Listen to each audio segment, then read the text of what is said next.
Okay, so it's 4 o'clock now. Thank you everyone for signing in, and thank you to Knock Events for organising this.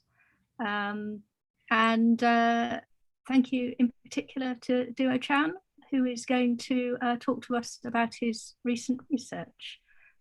He is just in the final throes of completing his PhD, and he's going to talk to us about the work that he's been doing towards that. So over to you, Duo. Thank you very much. Yeah, thanks, Liz, for inviting me to give this talk, and thanks everyone for coming to my talk about combining statistical, physical, and historical evidence to improve historical in situ sea surface temperature records. So as Liz said, what I'm going to talk about today is basically my PhD thesis in collaboration with my advisor, Peter Hybers at Harvard, and with Liz and David here at Knock, and also with Gabe and Wen Chang at Princeton University. And the materials I have put together is about 50 minutes. So let's get started. So in situ sea surface temperature are crucial for studying weather and climate. And these temperatures are typically defined at the ocean depths of around 20 to 30 centimeters.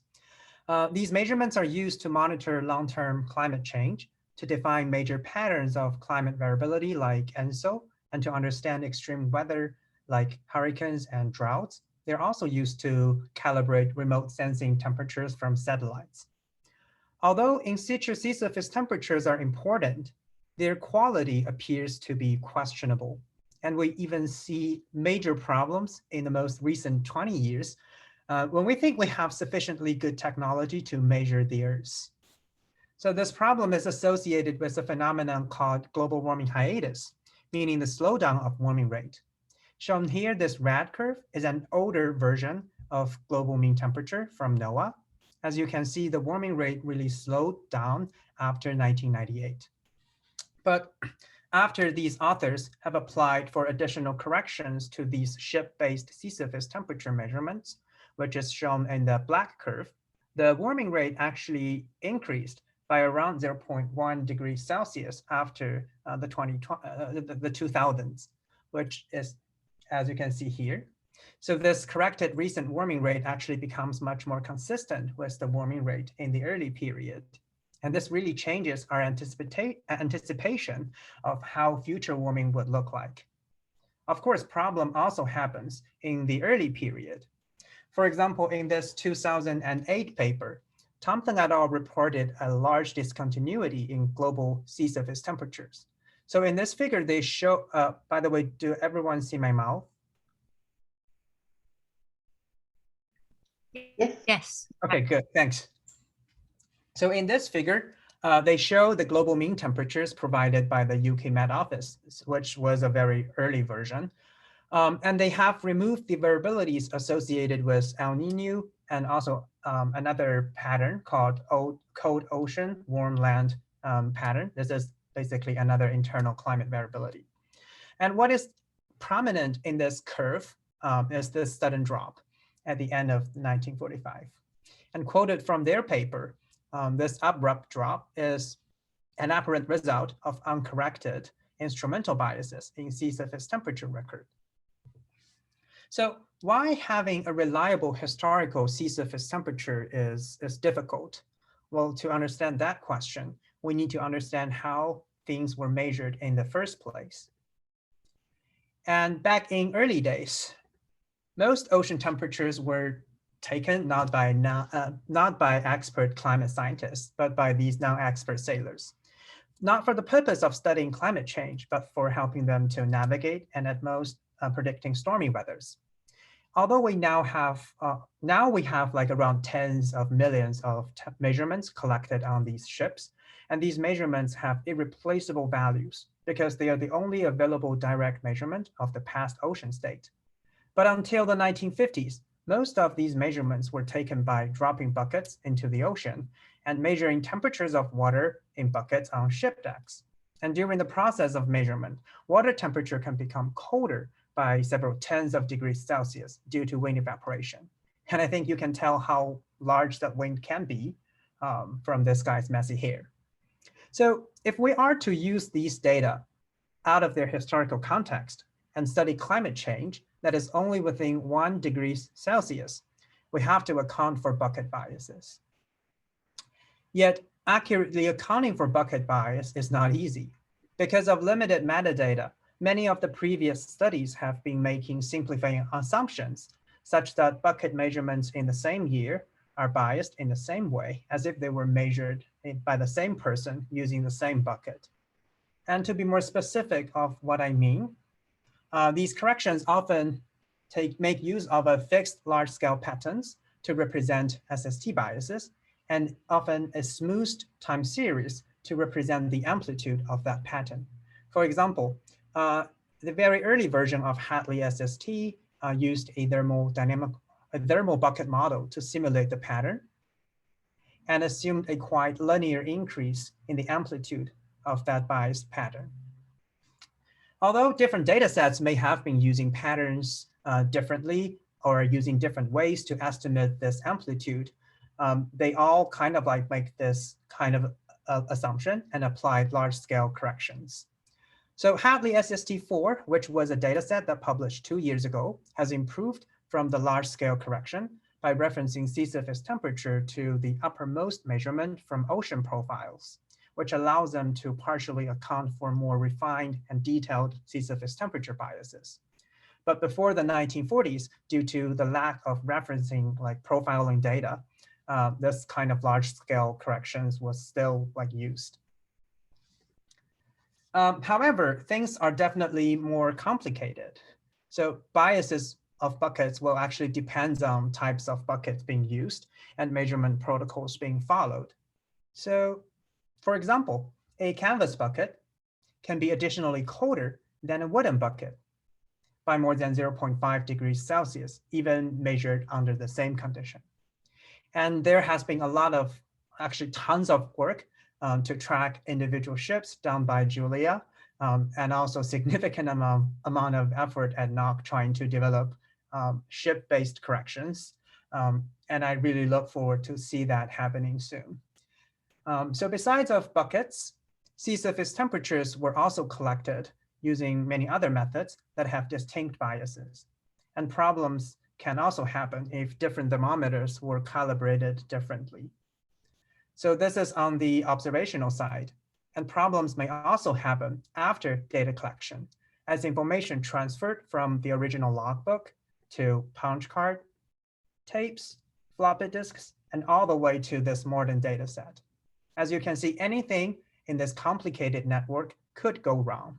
As a result, in addition to correcting for common biases that is common to all sea surface temperature measurements, we may also need to account for unique biases of individual groups due to distinct physical and historical reasons.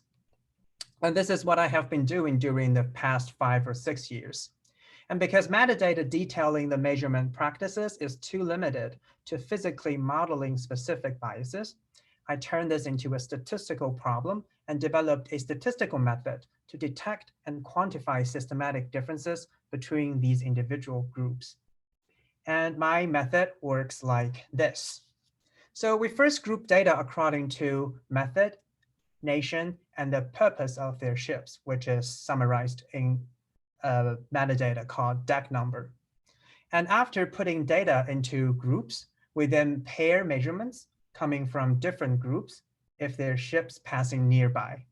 At this point, sailors were measuring the same part of the ocean at around the same time, and we will have a chance to tell which group is relatively warmer or colder. Specifically, we pair measurement if they are within 300 kilometers and 2 days from one another. And each measurement is used at most once to avoid correlation of errors across pairs.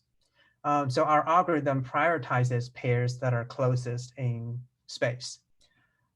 This idea is simple, right? We're just comparing nearby things and estimate how different are they. But the data set is actually huge. And the amount of data that we need to handle simultaneously can easily go beyond 10 million pairs. More complication would kick in because these measurements are not perfectly collocated in space and time, as you can see in this cartoon. For example, measurements that are closer to the equator or during the daytime are expected to be warmer. So we also need to remove the expected physical differences due to these displacements using high resolution climatologies. At the same time, we've also need to account for variabilities due to the physical SST variations, and we need to account that carefully in our noise budget model.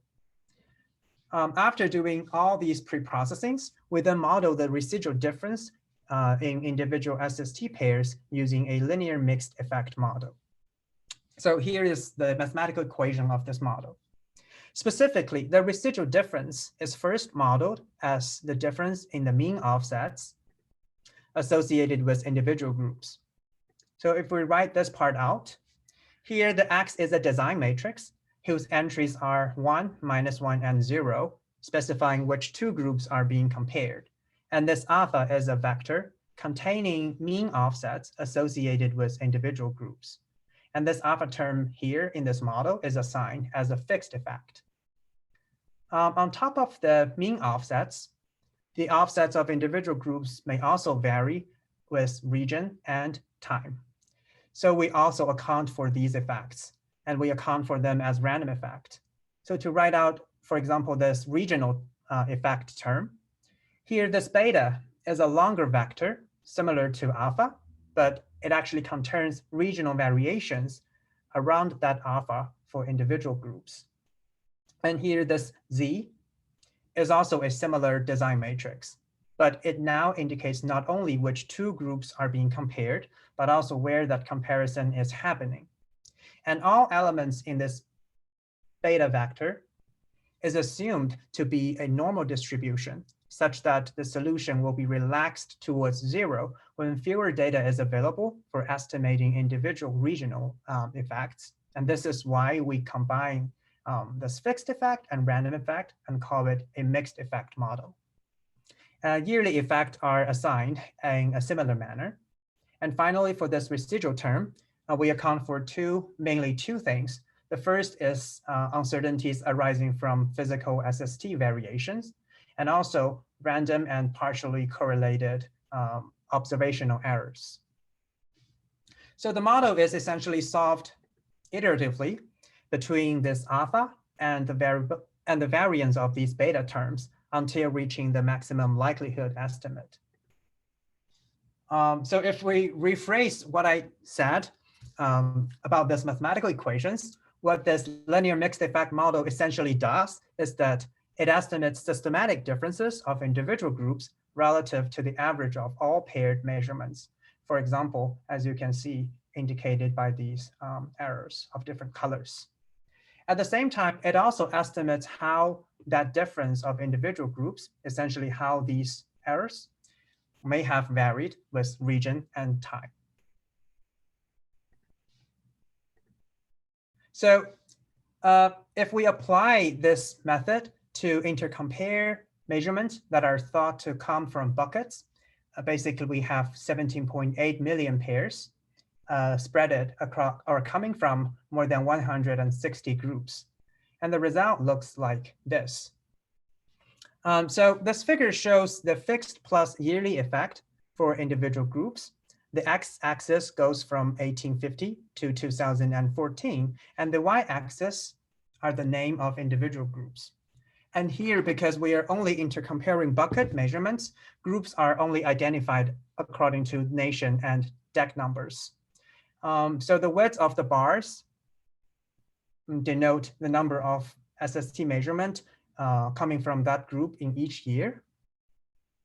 As we can see, okay, so as we can see, the group-wise offsets ranges from more than negative 0.5 degrees Celsius to more than positive 0.5 degrees Celsius.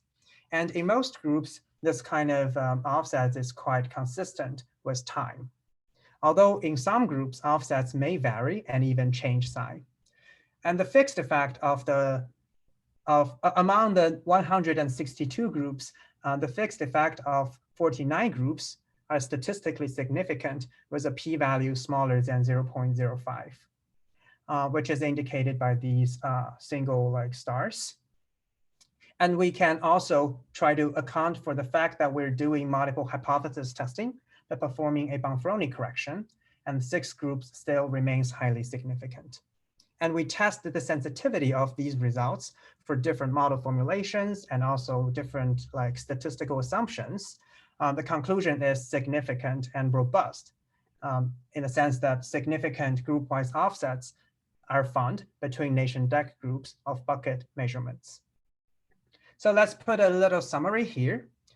Basically, we developed this intercomparison framework, and we find statistically significant differences between group-wise sea surface temperature measurements.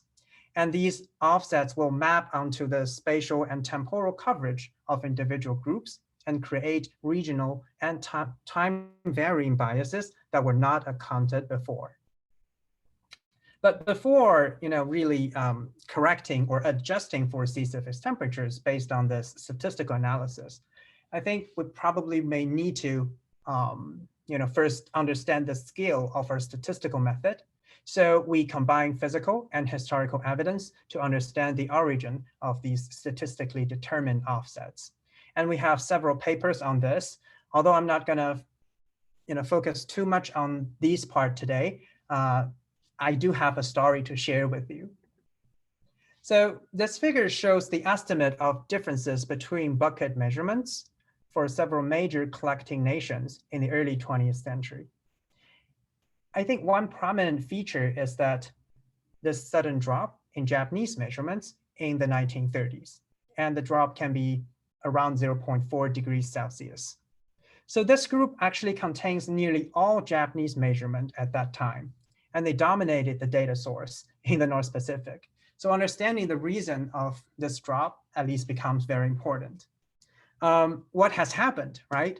There are actually many possibilities. For example, if it is the Japanese that used a new type of buckets, or if the Japanese ships were becoming bigger and higher such that things are measured on larger wind.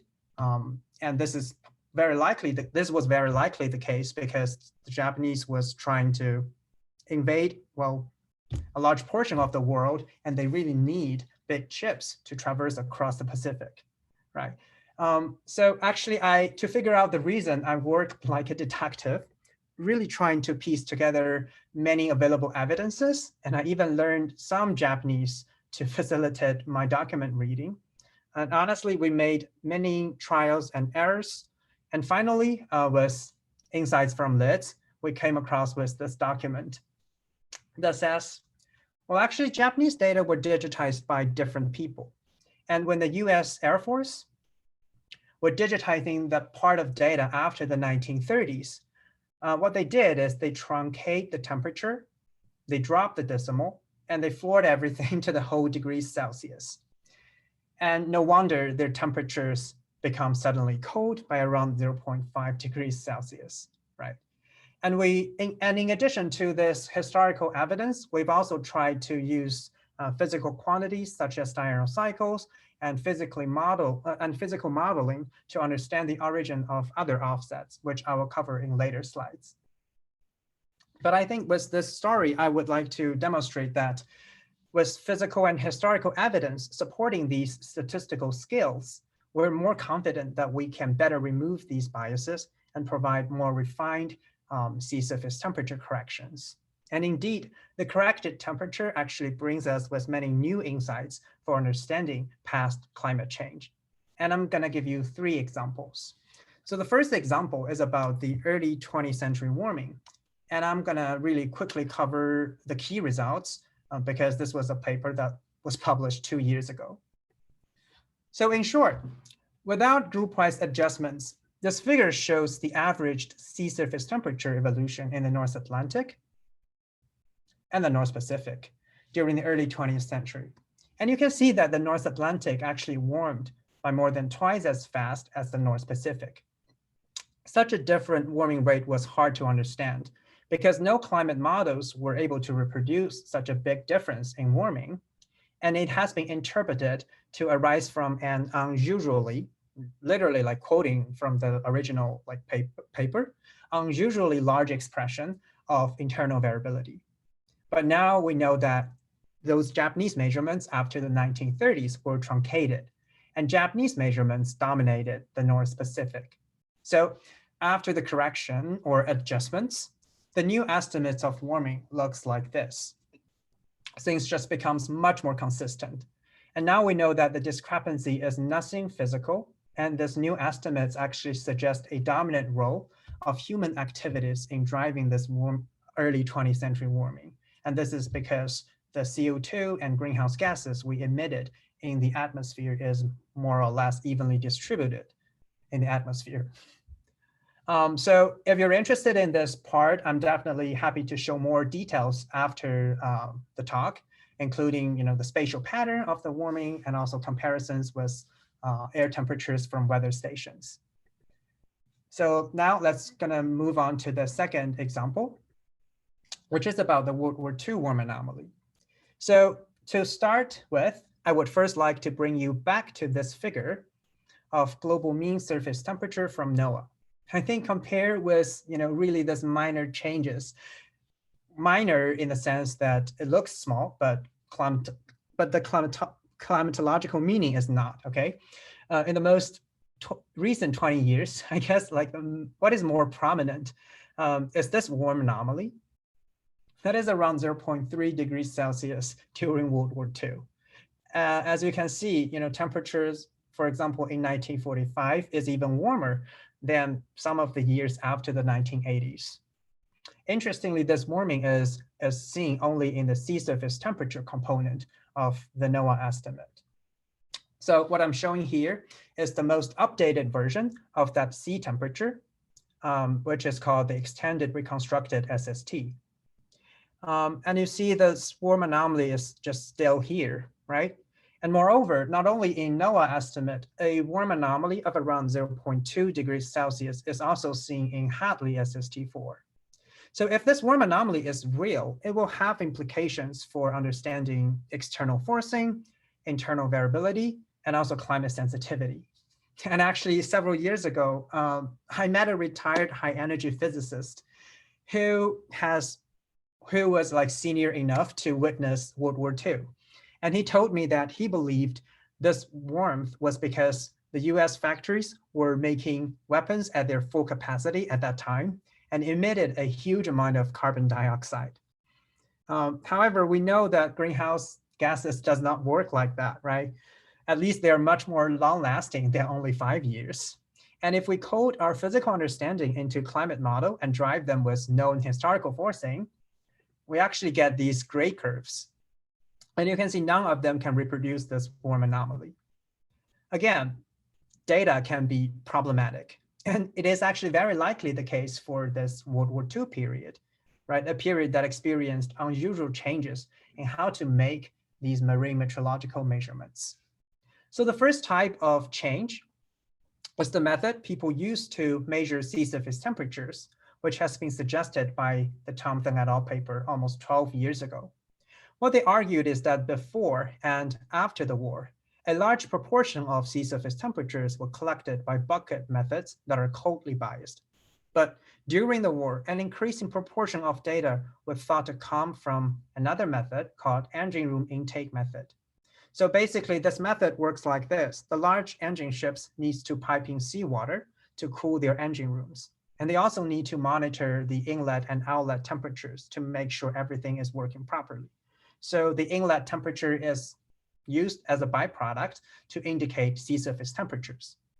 Although these ERI measurements come from a depth at around 5 to 15 meters and should lead to colder temperatures, they're in fact warmly biased because of heat released from the ship engines.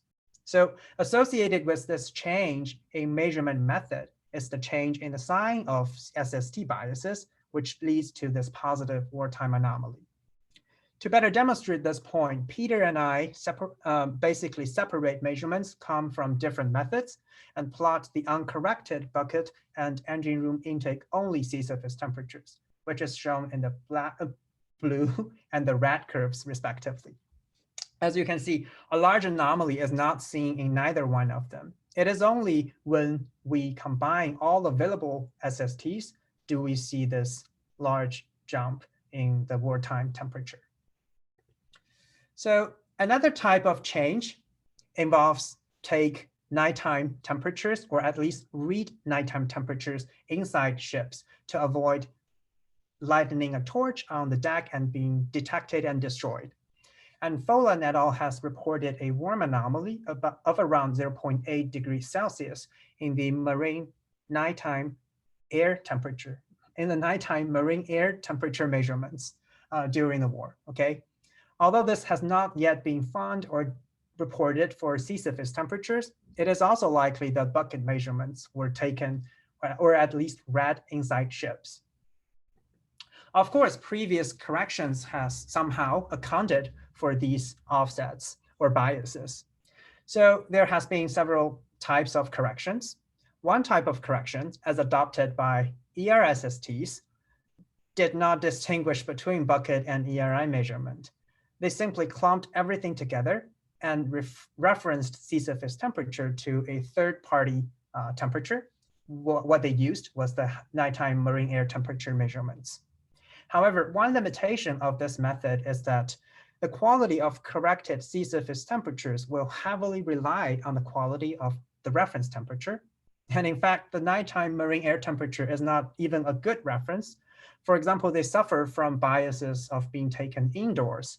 Although people have been using daytime counterparts to replace the wartime nighttime temperatures, the daytime temperatures are still contaminated by the solar heating.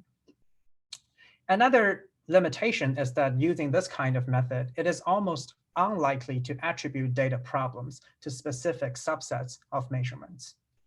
So the next type of correction, as adopted by Hadley SSTs, is improved.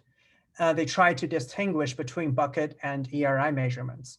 But because of limited metadata, in a lot of cases, they need to assume the amount of corrections for the bucket and engine room intake measurements during the war, and also, in many cases, the measurement method information. So given these limitations, it's very likely that previous estimates may have not fully accounted for these data biases. And what we're going to do here is to reevaluate this World War II warm anomaly using the linear mixed effect model that I just introduced. And compare with these previous corrections, our method actually has several benefits. First, it does not need a third-party reference temperature to correct for these internal heterogeneity. And second, it can estimate this ERI and bucket offsets directly from the data and do not need to assume methods for unknown measurements. And moreover, it actually allows us to perform more refined adjustments associated with not only the method, but also nation and other groupings, such that we can better attribute and understand for specific data problems. So we're going to apply the LME method to homogenize not only bucket, but also measurements from other methods like the engine room intake and those with methane method information. And this time, because we're using more data, more input data, the pairs we handle actually increases to more than 45.8 millions. And the groups also goes beyond 490 groups. In short, during the 15 years around the World War II period, there are still 1.8 million pairs coming from 66 groups.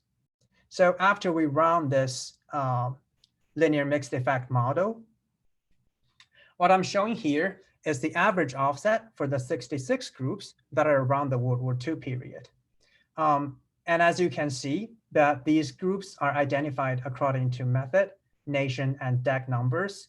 And also when the method information is missing, we basically group them according to the nation and deck information and let the LME model to determine the amount of SST adjustments that is required.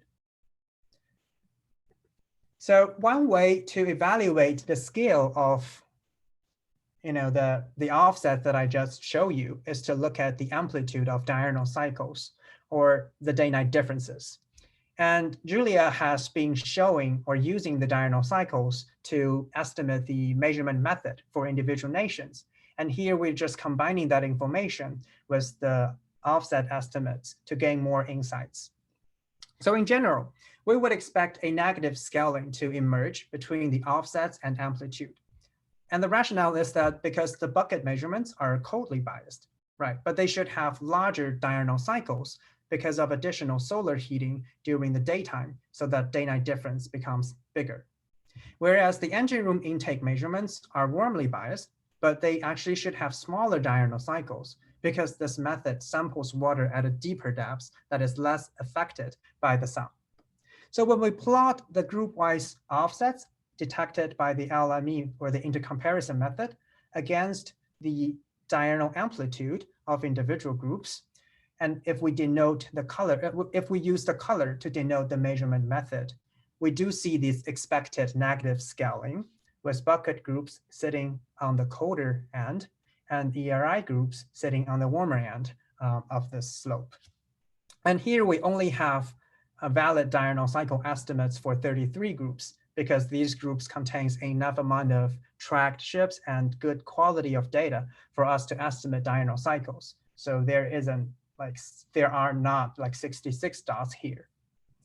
On average, these positively identified engine room intake groups are about 0.53 degrees warmer than those bucket groups. And this offset is around 0.1 degrees higher than the bucket versus ERI difference as assumed in Hadley SST.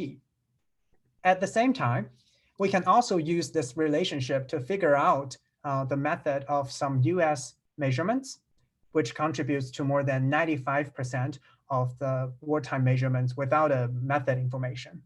And as you can see in this cyan circles, these groups all sit on the warm and small amplitude end of that slope, right? So actually this indicates their 100% ERI origins. And this percentage of inferred ERI data is also higher than the 88% than the average of 88% as assumed in Hadley SST4. As a result, we believe that using this LME method, we should be able to more fully remove the data heterogeneity. So if we remove these detected group-wise offsets from individual groups, we get an estimate that changes from this to this. As you can see, bucket and engine room intake measurements are much more closer and consistent with one another. And if we quantify the World War II warm anomaly as the mean during the war minus the mean of over the surrounding 10 years, this anomaly in the reconstruction that uses all sea surface temperatures, which is this black curve, decreases from 0.41 degrees Celsius in the raw data to only 0.13 degrees Celsius in corrected SSTs. So as I said at the very beginning, one benefit of the LME method is that it allows us to track problems to specific groups. And in this figure, the stacked bars shows the group-wise decomposition of the adjustments to global temperatures. As you can see that the wartime adjustments mainly come from two groups. The first is the US Naval Ship Deck 195 that contributes to around 0.2 degrees of adjustments. And the other is the UK Royal Navy ships contributes to another 0.06 degrees of corrections or adjustments. So in this work, we do not only ask what are the data offsets associated with specific groups. We also ask if the nighttime bucket measurements were really red inside ships and leads to some warm biases, at least to some extent. So to test this hypothesis, we simply separate the daytime and nighttime only sea surface temperatures. And as you can see, the nighttime bucket SSTs show a warm anomaly of around 0.3 degrees Celsius, which is neither seen in this daytime counterpart or in engine room intake measurements for both the daytime and nighttime SSTs. So we believe that this is a very strong indication of these nighttime bucket measurements were also red inside ships and were just warmly biased, or maybe better to say as less coldly biased, because when you read temperature inside a warm, like inboard, you're basically, the buckets are exposed to warmer air temperature and smaller wind. So given what we find here, we ended up perform an analysis, the similar LME analysis, but only use daytime measurements. And the result looks like this. Quantitatively, it looks very much like the result that I just showed you, which used both day and nighttime measurements. But qualitatively, right, yeah. But quantitatively, excluding nighttime SSTs actually further reduces the World War II warm anomaly to only 0.09 degrees Celsius, which is not significant at the 95% confidence level. So in this figure, we compare our estimates with existing data sets and also the model simulations. And on the x-axis is the magnitude of the World War II warm anomaly. And along the y-axis, I list basically different estimates. And you can see that the raw estimate is here, whereas this red dot is our final estimates based on the daytime only data sets. What you can see is that this estimate is within the 95% confidence interval of internal variability for both the CMIP5 and CMIP6 simulations. We can also see that the Hadley SST3 actually has a smaller warm anomaly and very similar to what we have here. So indicating that assumptions made in this data set is more reasonable, or at least consistent with what we find in the data. Also of notice is this orange dot, which is an estimate made by Cowden et al. In 2018.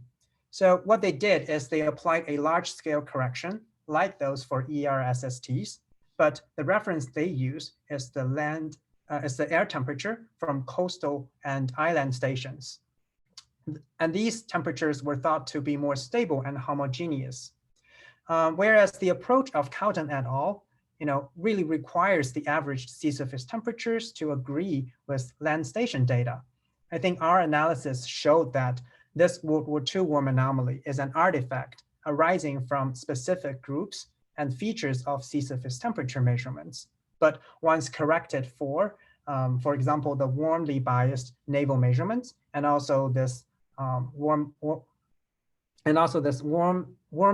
anomalously warm nighttime bucket sea surface temperatures, both the station data and the SST are actually in good agreement. So, and as the last slides for this part, I would also like to mention some ongoing efforts in rescuing more meteorological observations during World War II. So there has been this old weather World War II project led by Professor Hawkins. They're trying to dig out more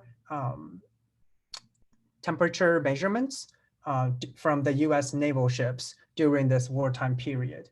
And that could really provide valuable opportunities to further improve our understanding of the weather and climate during this period where we have really limited amount of data. So one sentence summary, the removal of the World War II warm anomaly is basically my second example. And as my last example, I would like to show you that in addition to simple SST evolutions or linear trends, these group-wise corrections may also have implications for problems that have direct social implications and are more dynamically involved. For example, hurricane simulations. And quoting from Knudsen 2020 review paper, the modeled tropical cyclone frequency projections are less robust in individual basins in terms of the sign of projected changes. For example, the 90% confidence interval of the projected changes over the North Atlantic actually ranges from 35% decrease in their frequency to 30% increase in their frequency among different studies using different models and forcing scenarios. So a prerequisite for accurate future prediction is really to understand how and why things have changed in the past. And by looking at historical data, people have linked the North Atlantic hurricane frequency to patterns or variations of patterns in sea surface temperatures. More specifically, this decadal variability of the North Atlantic hurricane frequency has been shown to covary with the relative sea surface temperature, which is the difference between the North Atlantic main development region and the whole tropics. So on the right panels, the figure shows the 5-year running average North Atlantic hurricanes in this upper panel, and the relative sea surface temperature estimates from 2 existing data sets. As you can see, they both have decadal variations that generally agree in phase. But if we take a closer look at these decadal variations, we will realize that they actually do not agree that well. For example, in the late 19th century, the observed hurricane was very active, but the relative SST did not have such a big positive anomaly. On the other hand, during the middle 20th century, there is a peak in the relative SSTs, but not in the observed hurricanes. So this similar discrepancy also exists when we use these existing sea surface temperature data sets as boundary conditions to force high resolution atmospheric models. So shown here is an analysis that we collaborated with Gabe and Wenchang at Princeton. But this comparison, so this is basically a similar comparison of what we just saw, but between observed and simulated hurricane frequencies. So this black curve shows the 15-year averaged observational hurricane counts from 1885 to 2012. And this observational counts has 2 components. The first is this hurricane tracks in hurricane dataset version 2. And then the second is the correction of potentially missed hurricanes before 1965, because we did not have satellite that really catches everything. And this correction was done following the Becky and Knudsen that uses records of early ship tracks to resample hurricanes in the satellite era and estimate how many hurricanes are potentially missed. On the other hand, this blue curve shows the simulated hurricane counts over a 5-member initial condition ensemble. So the model we used here is the GFDL HIRAM model that has about 50-kilometer resolution on the equator. The prescribed sea surface temperature is Hadley ISST1, and simulated hurricanes are tracked using 10 meters wind with a threshold of 31.7 meters per second. And this threshold is a little bit lower than the standard of 33 meters per second, but we just want to make sure that model and observation has the same climatological hurricane count, which is 6.6 hurricanes per year in the observations. And I think these, we also need to talk a little bit about the error models. So these shadings indicate the 95% confidence interval. And for the observational hurricane counts, it is modeled to be the summation of an underlying expectation controlled by sea surface temperatures and possibly other variables plus errors. And the errors we account here has 2 terms. The first is this internal variability arise from sensitive or perturbations to the initial condition. And we need to account for this term here in this model data comparison because our models do not have this perfect initial condition. So they're never gonna, they're actually, at least they're not gonna expect it to capture or reproduce this variability in observations. On the other hand, the error may also arise from reconstructions of this possibly missed hurricanes. And this part is estimated by randomly perturbing parameters in that reconstruction. On the other hand, this blue shading is for models, and it only contains the atmospheric internal variability. And it is narrower because here we're averaging over 5 ensemble members. So let's come back to this figure. In short, the conclusion that we can draw from this comparison is that the HIRAM model prescribed with existing sea surface temperature estimates also show too few hurricanes in the late 19th century and maybe too many in the middle 20th century. This has been a bad news and has been puzzling people for quite a while. And this low reproducibility can actually arise from many different reasons. For example, this observational reconstruction may be problematic, right? For example, that correction of possibly missed hurricanes is not done correctly. And also, the high resolution model that we used may not fully represent important physical processes, such as the mid-level or the mid-tropospheric humidity or the wind shears. But of course, problems may also happen in data sets that we use to drive this model. For example, the sea surface temperature measurements. And indeed, the group-wise bucket sea surface temperature adjustments changes the pattern of sea surface temperatures and also the relative SST index, or the difference between the main development region and the entire tropics. So as an example, what is shown here is the map of averaged adjustments over 1885 to 1920. And as you can see, these adjustments generally follows some patterns of ship tracks. It warms up the Atlantic and cools the rest of the tropics, so leading to this increased relative sea surface temperatures. One thing that I would like to mention is that although these corrections is only on the order of only 0.1 to maybe at best 0.2 degrees Celsius, these adjustments are large in the sense that the magnitude of this adjustment is comparable to the range in an ensemble of projections made under the RCP 4.5 scenarios. And if we look at the temporal variations in the adjustments of relative SSTs, you can see that the group-wise bucket adjustments increases RSSTs in the late 19th century and the early 20th century. And then they also decrease the relative SSTs in the middle 20th century. So adjustments tapers off after the 1940s. This is because the percentage of bucket measurements generally declines after World War II. But if this is true, and if the argument of relative sea surface temperature controls the North Atlantic hurricane frequency, we would also expect to see simulated hurricanes to increase in the late 19th century and decrease in the middle 20th century. So we just add our group-wise bucket correction to Hadley ISST1 and performed another set of AMIP simulations using the same high-RAM model. And the result looks like this. So the setup of this figure is identical to this left panel, except that the red shading here account for not only atmospheric internal variability, but also uncertainties in the group-wise SST correction adjustments. So it becomes wider. And as expected, hurricanes counts increases in the late 19th century and decreases in the middle 20th century.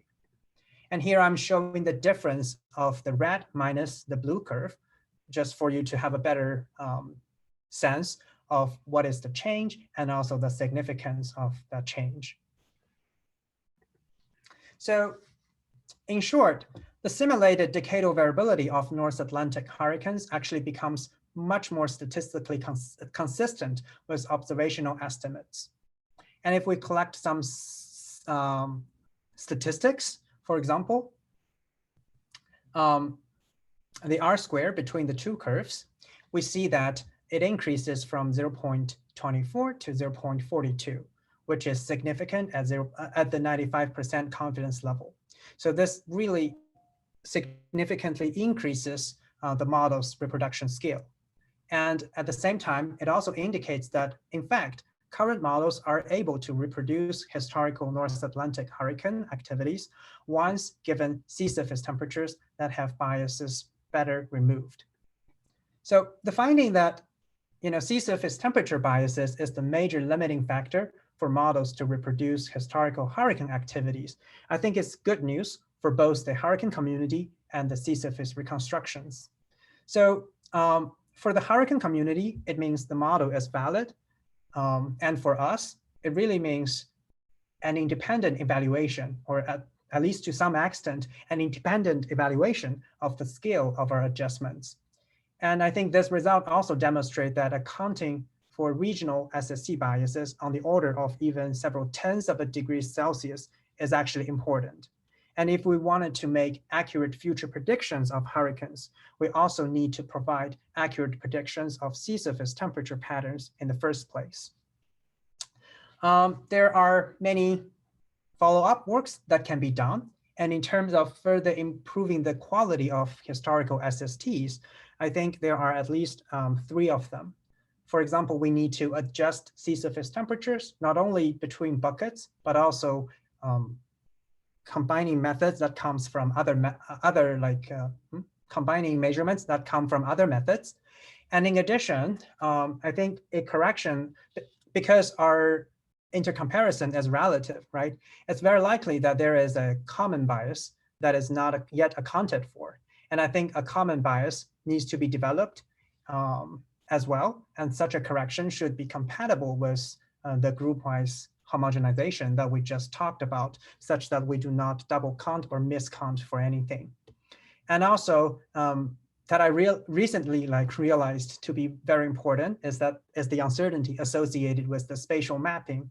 And I think this is also a topic that will be explored in future works. So finally, to summarize my talk today, we combine statistical, physical, and historical evidence to provide a more accurate depiction of the past ocean surface temperatures, one of the most fundamental data sets for studying climate change. Now we have a better method for cleaning up data sets that pulls information from heterogeneous sources. We also have a much better data set, and the new key for the whole community to really better understand the past climate change and also weather extremes. And these includes but are not limited to spatially uniform early 20th century warming, to the removed World War II warm anomaly, and also more consistent hurricane simulations. And I think the more we understand the past, the better we can predict the future. Thank you very much. That's everything I have for today. And I'm going to stop here and begin to take questions. Okay, thank you, Dua. I very much enjoyed that. I'm sure everyone else did. Would people like to, maybe we can start with someone raising their hand, and then we can have further questions in the chat, perhaps. Kevin, I think, got in there first. Hi, this is really fantastic work. Obviously, for the community as a whole to benefit from it, it's going to need to be in a sea surface temperature product at some point. Do you have any plans in that direction? Yeah, so actually, I'm moving to Woods Hole Institute as a postdoc. So I probably during my first year, I'll just focus on developing that common bias correction by referencing to maybe the land temperature and also paleo proxies from coral reefs to get a much better, well, let's say to get a data set that correct for both the common bias, so basically the large scale corrections, and also these more refined intergroup heterogeneity. And that data set will not be in field. So this would provide us with a Hadley SST-like data set. And at the same, and maybe in the second year, I will just looking into this mapping problem. So right now, I think a lot of the mapping procedures relies on this large scale patterns of sea surface temperature variability learned from satellite observations. And I think maybe we want to try some other mapping techniques to better understand what is the choice of using this kind of EOF patterns, and to have a better understanding of the uncertainty to the choice of mapping method. And so I hope by the end of my postdoc years, we will be able to provide the community with an in-field and better corrected sea surface temperature data set, and also with an ensemble that has these uncertainties much better quantified. That'll be fantastic. I'll be following closely. Yeah, thank you so much. Okay, thank you. We have another question from Susanna Cowton. She was asking about whether the number of hurricanes post 1990 was underestimated. It looked like your confidence interval didn't overlap. So there are issues. Yes, that's a very good question. Okay. That is a very good question. So right now we think it's possible. Okay, so after the 1980s, one thing that is very different in terms of SST is that we began to have a lot of the satellite observations coming into our data set. So if you look at the effective resolution of, for example, Hadley ISST1, actually that can be very different, right? For example, in the early period, the anomalies are reconstructed at 4 degrees, has like a 4 degrees resolution, but then after that, it can be like really high, maybe within like 1 degrees. So maybe, and because, hurricanes are very sensitive to this kind of regional SST variations. So maybe that could be one reason for, why we get like a different behavior. And we are collaborating with Gabe Becky at Princeton to basically understand if that changes in resolution could like explain these differences. And at the same time, I think, as I just said, right, by the time we have a better sea surface temperature developed by ourselves, and we can make sure that everything is consistent, we will be at a much better position to understand what's going on there and answer that question. Okay. Did I answer your question? Yes, thank you very much. Yeah, thank you. Okay, so there's no more questions in the chat. Does anybody want to raise their hand and ask a direct question?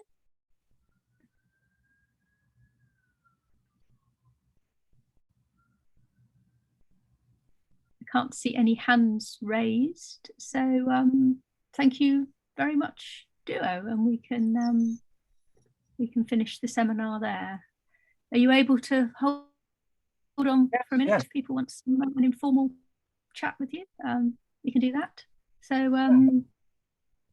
thank you very much. I'm going to stop the recording, I hope. Thank you everyone for coming, and thank you, Duo, for your talk. We've got we have got a talk. We've got another question now from Michael Taylor. For land surface air temperature measurements, do you think it would be easy to apply this, your LME model, for the changes in screens? Is that something you can? Sounds like a big question, actually. Screen changes. Yeah, I think like this framework can be applied definitely to intercompare different stations. But I think like for station data, because they do not, move around like these ocean temperatures, they always sit there. So maybe that comparison can be done at like a very local scale, and things can be carried out more locally.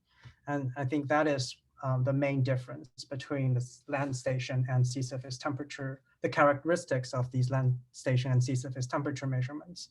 And in fact, the reason we need to account for, all measurements of all groups over the whole globe at the same time is because, if we fix at one ocean location, right, it can be sampled by a US ship in day 1 and a Japanese ship in day 2. So that really creates this complexity. So I would say, in short, yes, the method can be applied to land temperature data, but I think it should be a much easier work and can be carried out at more local scales. Okay, thank you, Duo. Any follow-ups before we finish? Thank you very much, Duo. Really enjoyed it. Thank you. Yeah. A lot of people in the chat are saying what a great talk it was. So thank you very much. Thank you everyone for coming to my talk. It's